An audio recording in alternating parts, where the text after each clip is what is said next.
dok su oni u Beogradu to uspješno radili, u Crnoj Gori je sve to posmatrano u duhu strategije aktivnog čekanja.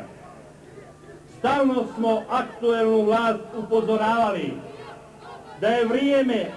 da vrijeme nije na našoj strani, da nemamo vremena za čekanje, da se mora donijeti odluka o referendumu odmah i bez odlaganja, da vrijeme izgubljeno na prijevremene izbore može biti vrijeme izgubljeno zauvijek za Crnu Goru.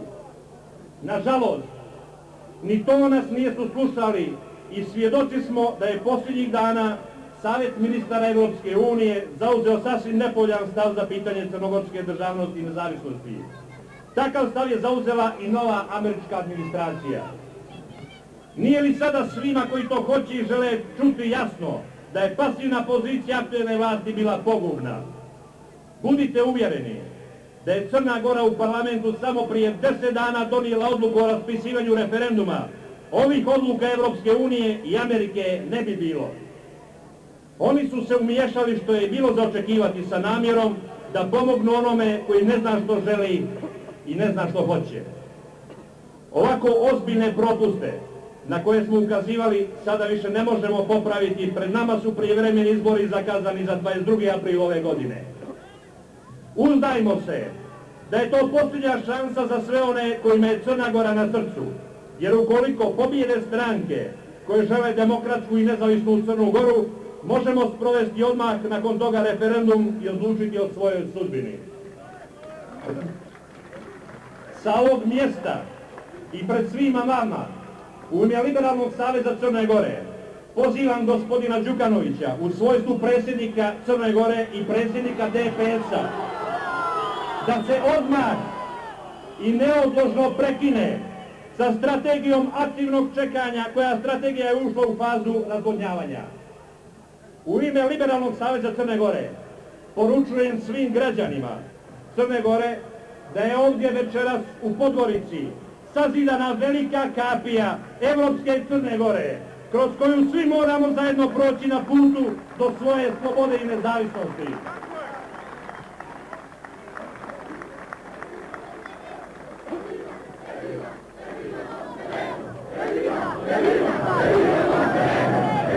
Dragi prijatelji, vi liberali i vi koji to nijeste, moram vam reći da bi danas bilo sve drugačije da smo kojim slučajem 1998. godine na izborima dobili umjesto 6,3% samo 10 ili 12%. Ili prošlog ljeta u Podgorici umjesto 7,6, 17,6.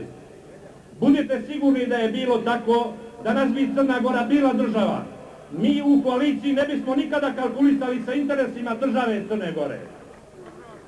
Jak Liberalni savez Crne Gore, podržan voljom građana, nećemo večeras nikoga vrijeđati i nikoga napadati. Nastavimo u ovom tonu kako smo počeli. Hvala vam.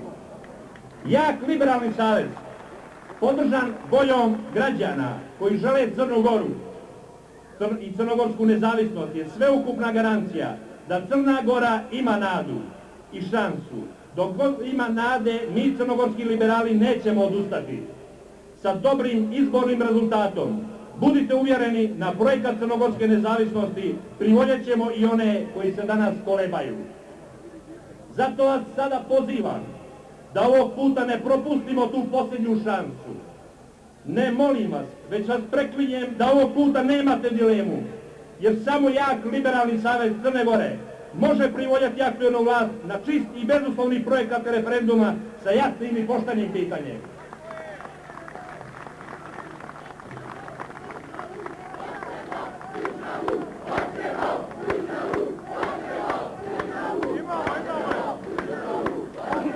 U suprotnom, ostavit ćete DPS-u i SMP-u da unište nas i odigraju svoju utakmicu do kraja. Ali ne zaboravite, na tom kraju se gubi i svaka nada za Crnu Goru kao za nezavisnu državu. Na našem putu, odgovarajući na vanjska i unutrašnja pitanja, bit ćemo partner i pružiti ruku svima koji se opredijele za svijet demokratije i Crne Gore 21. vijeka. Crne Gore koja će imati svoj jasan put viziju i imati odgovore na sva pitanja na koja nije imala odgovore u ovom vijeku. I na kraju, ovdje obećavamo da ćemo mijenjati Crnu Goru i navesti je na put spoznaje svojih interesa, jer želimo slobodnu, demokratsku, ekonomski razvijenu, u saradnji blagonaklonu, susretljivu, originalnu i opuštenu svima ugodnu našu Crnu Goru. Ispunimo tu našu želju i ostvarimo sve naše nade. Mi to možemo. Živjeli!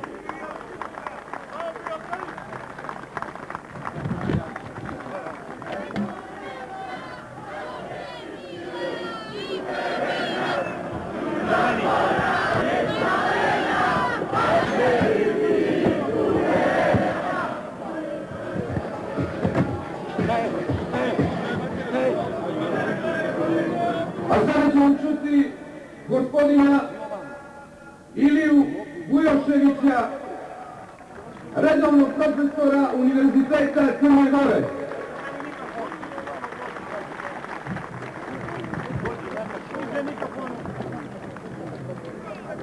Dobro večer, slobodna evropska Crna Gora.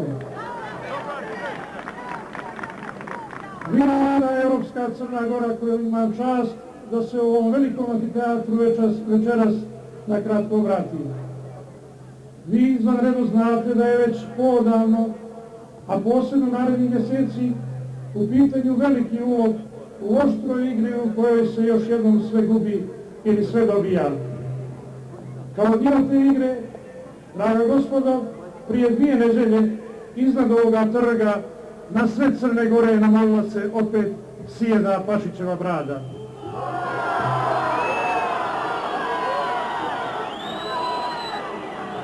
U širokoj liti ulicom Slobode marširala je te noći mrtva Vizantija. I baš ovdje zatrubiše i zaigraše neke smiješne delije, da bi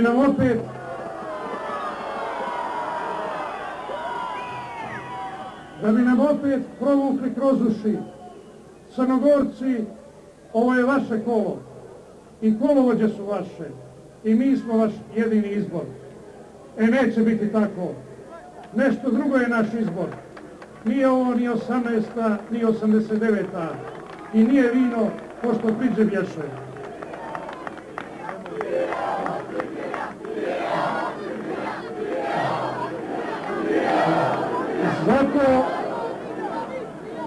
Zato smo i mi tu večeras da jasno i glasno poručimo i ovim vlastima i Europi i cijelom svijetu. Gospodo, dosta je bilo. Hoćemo svoju državu. To je naše sveto, neotuđivo pravo i po ljudskim i po Božjim zakonima. Hoćemo stabilan poredak i bogato društvo u kome će i moji studenti, moji kolege i sva naša djeca imati šansu da se dokažu kao uspješni ljudi, a ne da kao apatridi tumaraju za poslom po bijelom svijetu. Konačno, to nam je i sveta obaveza da našem potomstvu ostavimo jedno od najkrupnijih i najsvjetlijih dijela naših predaka, slobodnu i od svijeta priznatu državu Crnu Goru. Ne sumnjam u vaš izbor. Dovoljno je da na referendumu, ako ga bude, potvrdite sami sebe i našu nezavisnu i vječnu Crnu Goru. Moj kratki čas je završen. Srećno i živjeli!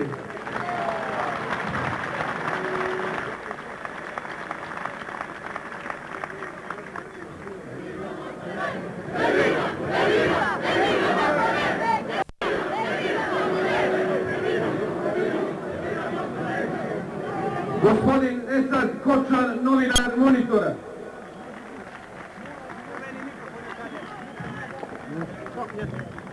Daj.